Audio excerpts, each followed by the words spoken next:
armsad kuulajad, mul on siiralt hea meel, et olete taas minuga. Te kuulate Kirsika raadiosaadet ning tänases saates saame lähemalt tuttavaks ühe osava Eesti muusikuga, kelleks on Tuule Kann. Saate esimeses pooles räägime, kellega täpsemalt tegu on ning mis mõju on ta avaldanud Eesti muusikamaastikul.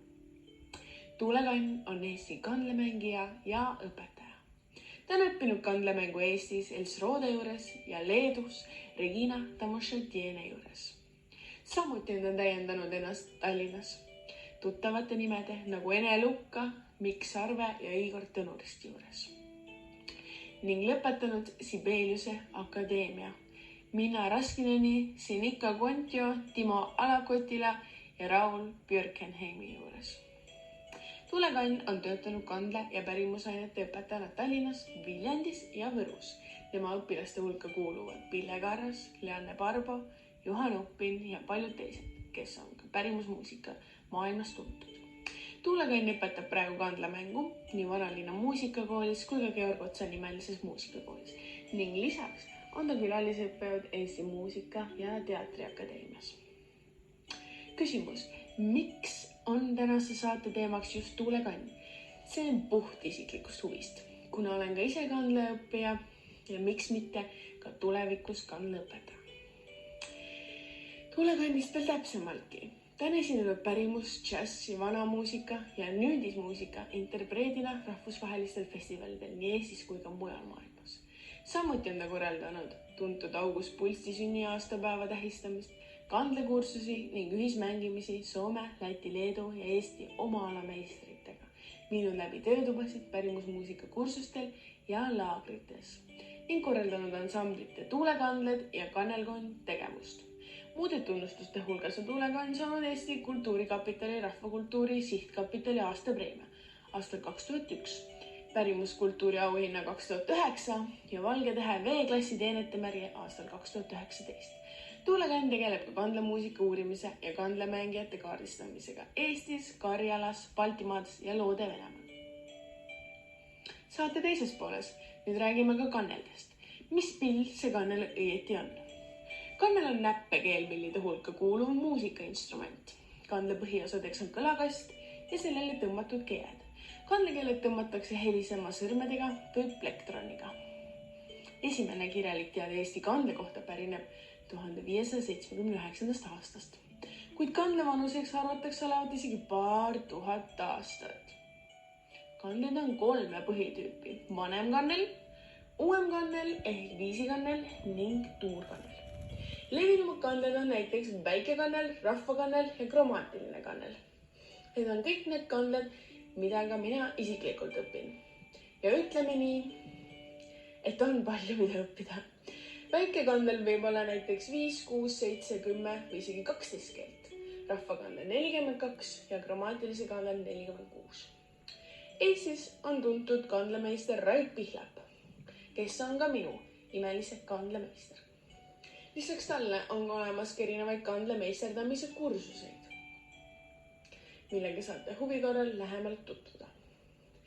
Tänases saates sooviks teile esitada Tuule Kanni mängimisi nii väikekandlel, rahvakandlel kui ka kromaatilisel kandlel, et kuulata nende kannelde erinevust. Esimesena kuuleme muusikalisi näiteid väikekandlest, mille esitajaks on Tuule Kann.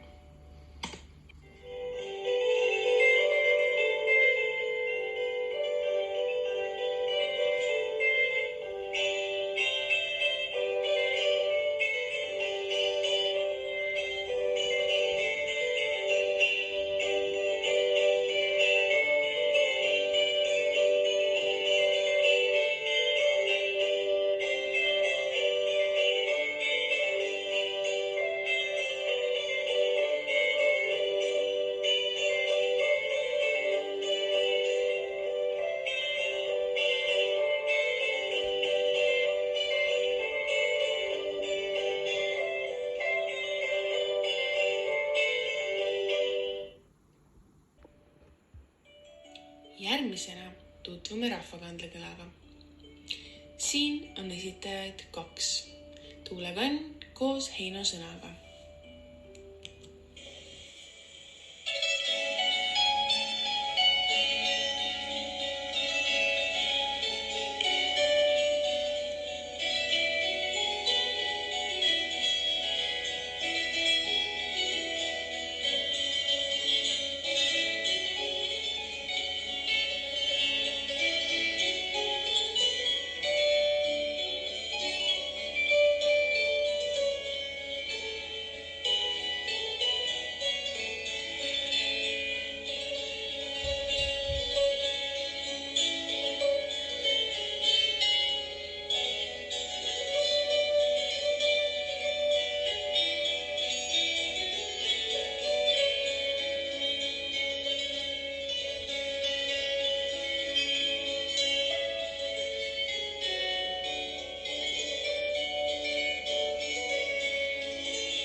tegu oli siis live-kontserdiga ja esitluses oli palss. Kas see polnud mitte imeline? Viimaseks kuulame kromaatilise kandekõla. Esitajaks Tuule Kann koos Jaak Soerega ja pala nimeks Teisele kaldale.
kuulasime siis Tuule Kanni Krommaatilisel kandel ja Jaak Soert teda saatmas kitarrisaatel. Tänases saates saime lähemalt tuttavaks kandlastaari Tuule Kanniga. Kuulda tema imelisi esitusi erinevatel kanneldel ning ühtlasi saime pisut aimu ka, mis pill see kannel õieti on.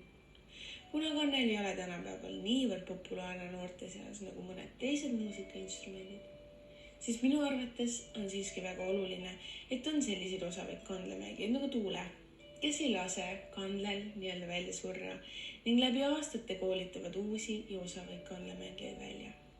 Nagu näiteks on Tuule olnud õpetajaks ka minu kandleõpetajale.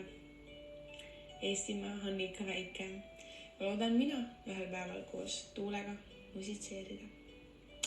Aga mina tänan teid, kallid raadiokuulajad, et olite taas minuga ning kohtume juba järgmisel nädalal uute põnevate teemade ja inimestega.